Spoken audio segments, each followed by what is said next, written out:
आप लोग पढ़ रहे हैं क्लास 9th की हिंदी गद्य का चौथा चैप्टर गिल्लू, जिसको लिखा है महादेवी वर्मा जी ने, जिसके जो हम लोगों ने पहले भाग में उनका जीवन परिचय पढ़ चुका है। आज हम लोग पढ़ेंगे गिल्लू, उन्हीं के द्वारा लिखित दूसरा भाग। गिल्लू को पढ़ते हैं, आइए देखते हैं। सोन जूही में आज एक पीली कली लगी है, यानी सोन जूही में आज एक पीली कली लगी है। उसे देखकर अनायास ही उस छोटे जीव का स्मरण हो आया। ठीक है, जो इस लता की सघन हरितिमा में छिपकर बैठता था। यानी सोनजूही एक वृक्ष है जिसमें एक पीली कली लगी हुई है, जिसको देखकर अचानक उस छोटे जीव की याद आ गई जो सघन हरितिमा में छिपकर बैठता था, यानी उसी हरियाली में छिपकर बैठता था, और फिर मेरे निकट पहुंचते ही कंधे पर कूदकर मुझे चौंका देता था। तब मुझे कली की खोज रहती थी, पर आज उस लघु प्राणी की खोज है। यानी उस टाइम मुझे कली की खोज रहती थी, लेकिन आज मैं उस लघु एंड छोटे से जीव की खोज कर रही हूँ। कौन कह रहा है? महादेवी वर्मा जी कह रही हैं, जिनका शीर्षक है गिल्लू। ठीक है, देखिए आगे। परंतु वह तो अब तक इस सोनजूही की जड़ में मिट्टी होकर मिल गया होगा। कौन जाने स्वर्णिम कली के बहाने वह मुझे चौंकाने ऊपर आ गया हो। यानी वो करी अब तो वो तो इसी जड़ में मिट्टी हो गया होगा, लेकिन क्या जाने वो मुझे चौंकाने के लिए फिर से इस कली के रूप में मेरे सामने आया है। अचानक एक दिन सवेरे कमरे से बरामदे में आकर मैंने देखा 2 कौवे एक गमले के चारों ओर चोचे से छुआछुएवल जैसा खेल खेल रहे हैं। यह काग भुसुंडी भी विचित्र पक्षी है। यानी कह रही है कि मैंने जैसे ही देखा बरामदे से आके ये कौवे आपस में लड़ रहे हैं, खेल रहे हैं कोई खेल, तो कह रही है विचित्र पक्षी है। एक साथ समादरित, अनादरित, अति सम्मानित, अति स्वमानित। यानी एक साथ समादरित हैं, अनादरित हैं, अति सम्मानित है, अति अवमानित है। ठीक है, हमारे बेचारे पुरखे न गरुड़ के रूप में आ सकते और न मयूर के, न हंस के। उन्हें पितर पक्ष में हमसे कुछ पाने के लिए काक बनकर ही अवतीर्ण होना पड़ता है। इतना ही नहीं, हमारे दुरुस्त प्रियजनों को भी अपने आने का मधु संदेश इनके कर्कश स्वर में ही दे देना पड़ता है। यानी जो हमारे हमारे गरुड़ जो है, पुरखों के गरुड़ जो, वो ना तो मयूर के रूप में आते हैं ना हंस के रूप में, वो आते हैं तो किसके रूप में आते हैं? कौवे के ही रूप में आते हैं। और कोई भी संदेश देना हो वो मधुर संदेश भी कर्कश आवाज में देते रहते हैं। दूसरी ओर हम कौवा और काँव काँव करने को अवमानना के अर्थ में ही प्रयुक्त करते हैं, लेकिन दूसरी ओर इस कौवे को हम लोग क्या मानते हैं? अवमानना मानते हैं, कि अच्छा नहीं मानते। ठीक है, उनकी आवाज़ की वजह से कौवे को हम लोग क्या करते हैं? भगा देते हैं। मेरे काक पुराण के विवेचन में अचानक बाधा आ पड़ी, क्योंकि गमले और दीवार की संधि में छिपे एक छोटे से जीव पर मेरी दृष्टि रुक गई।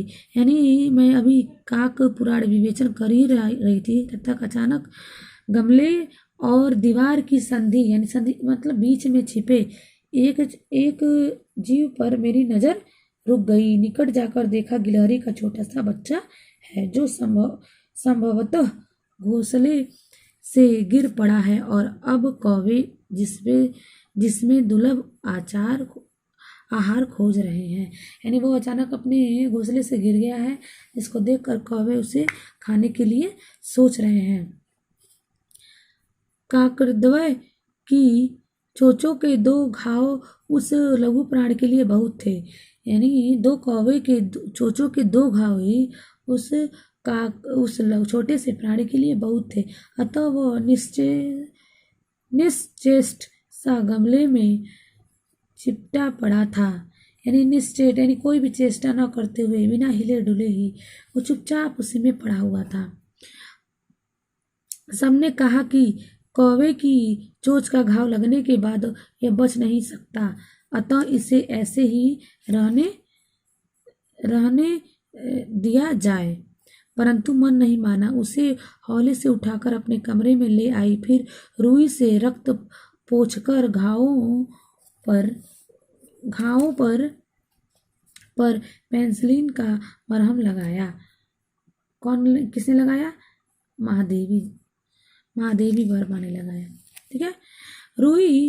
रुई की पतली बत्ती दूध में भिगोकर जैसे तैसे उसके नन्हे से मुंह में लगाई, पर मुंह खुल न सका और दूध की बूंदें दोनों ओर लुढ़क गई। कई घंटे का उपचार करने के बाद उसके मुंह में एक बूंद पानी टपकाया जा सका। तीसरे दिन वह इतना अच्छा और आश्वस्त हो गया कि मेरी उंगली अपने 2 नन्हे पंजों से पकड़कर नीले कांच की मोतियों जैसी आंखों से इधर उधर देखने लगा। यानी 2-4 दिन में वो इतना आश्वस्त हो गया, इतना ठीक हो गया कि मेरी उंगली के 2 नन्हे पंजों से पकड़कर नीले कांच की मोतियों की जैसे उसकी आंखें थी, जो इधर उधर देखने लगती थी, देखने लगा। 3-4 मास में उसके स्निग्ध रोए, झब्बेदार पूंछ और चंचल चमकीली आंखें सबको विस्मित करने लगी। यानी सबको हैरान करने लगी। हमने उसकी जातिवाचक संज्ञा को व्यक्तिवाचक का रूप दे दिया और इस प्रकार हम उसे गिल्लू कहकर बुलाने लगे। यानी उसके जात के आधार पर नहीं, उसका व्यक्ति के रूप में उसको किस नाम से संबोधित किया गया? गिल्लू नाम से। मैंने फूल रखने की एक हल्की डालिया में रुई बिछाकर उसे तार से खिड़की पर लटका दिया। वहीं 2 वर्ष गिल्लू का घर रहा।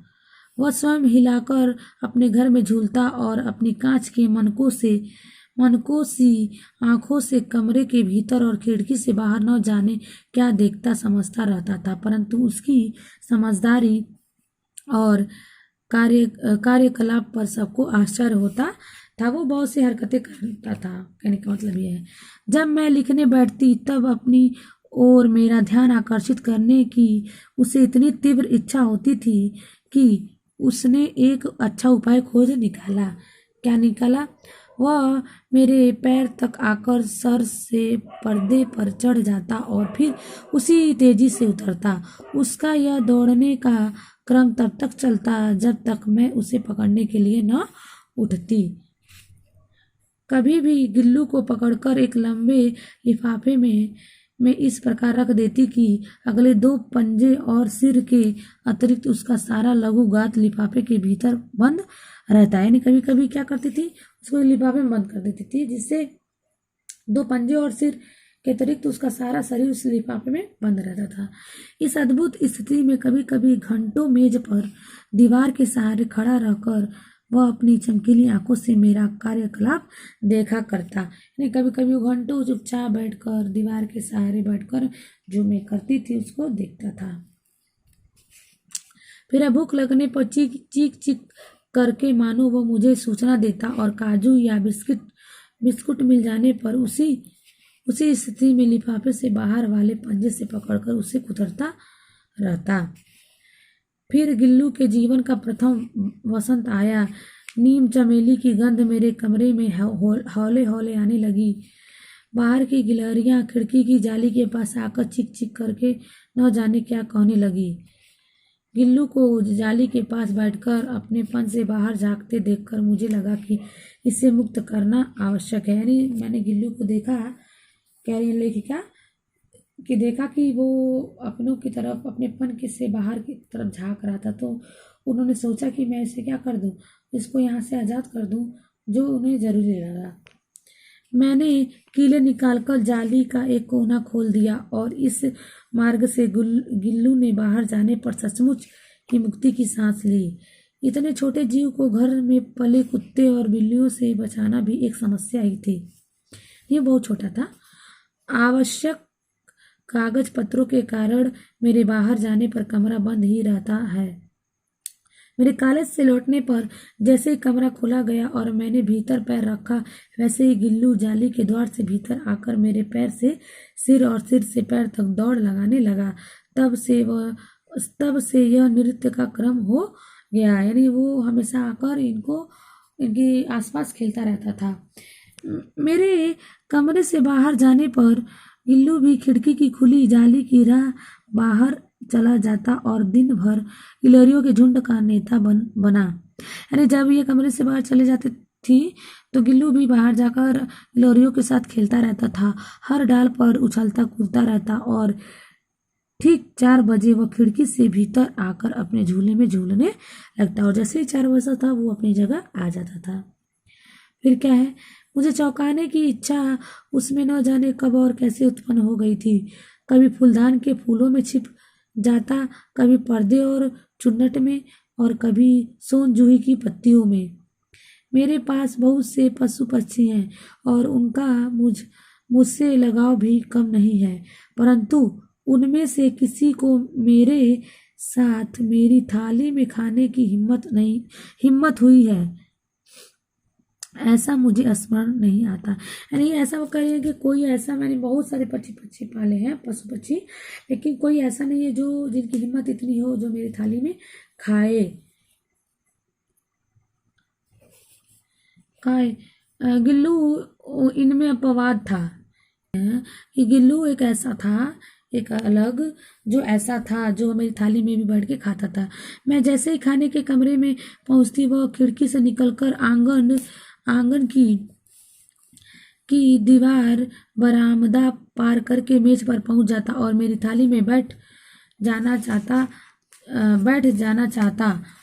बड़ी कठिनाई से मैंने उसे थाली के पास बैठना सिखाया, जहाँ बैठकर वो मेरी थाली में से एक एक चावल उठाकर बड़ी सफाई से खाता रहता। काजू उसका प्रिय खाद्य था, यानी उसका प्रिय भोजन क्या था, काजू था। वो और कई दिन काजू न मिलने पर वह अन्य खाने की चीजें या तो लेना बंद कर देता था या झूले के नीचे फेंक देता था। यानी जब उसे काजू नहीं मिलता था तो वो खाना नहीं खाता था, अगर खाना लेता भी था तो उसे धीरे से फेंक देता था। उसी बीच मुझे मोटर दुर्घटना में आहत होकर कुछ दिन अस्पताल में रहना पड़ा।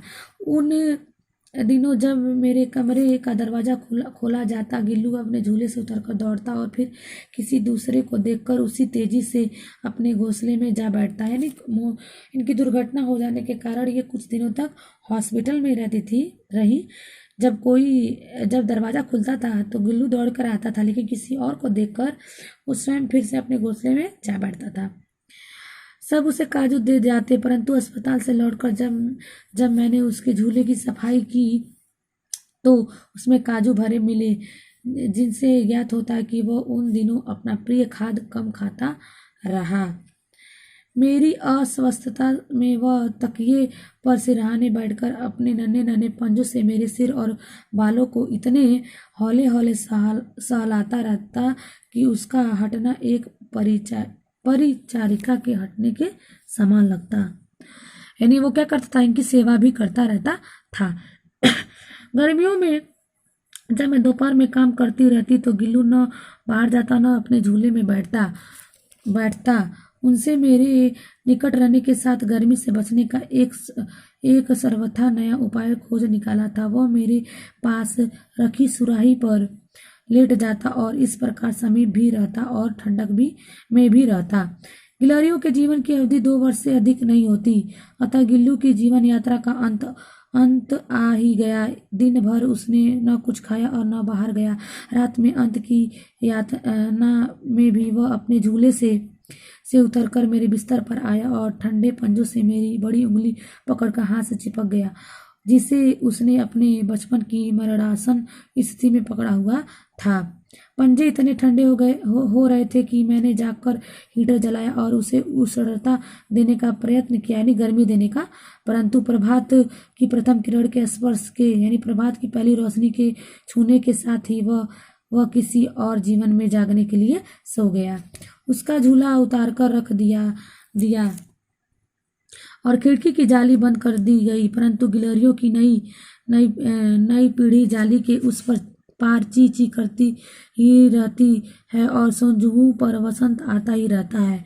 सोनजुहू की लता के नीचे गिल्लू को समाधि दी गई, इसलिए भी कि उसे वह लता सबसे अधिक प्रिय थी, इसलिए भी कि लघु गात का किसी वासंती दिन जूही के पिलाब छोटे फूल में खिल जाने का विश्वास मुझे संतोष देता है। यानी गिलहरी 2 साल तक ही जिंदा रहती है। जैसे ही 2 साल पूरा हुआ वो गिल्लू क्या हुआ, वो भी मर गया और उसे उसी सोनजुहू के नीचे दफना दिया गया कि हमेशा लेखिका को वो बातें, वो दिन हमेशा याद आते रहे और जिससे उनको संतोष मिलता रहता था कि कभी मेरे पास भी एक गिलहरी का एक छोटा जीव था। ये था गिल्लू महादेवी वर्मा द्वारा लिखित।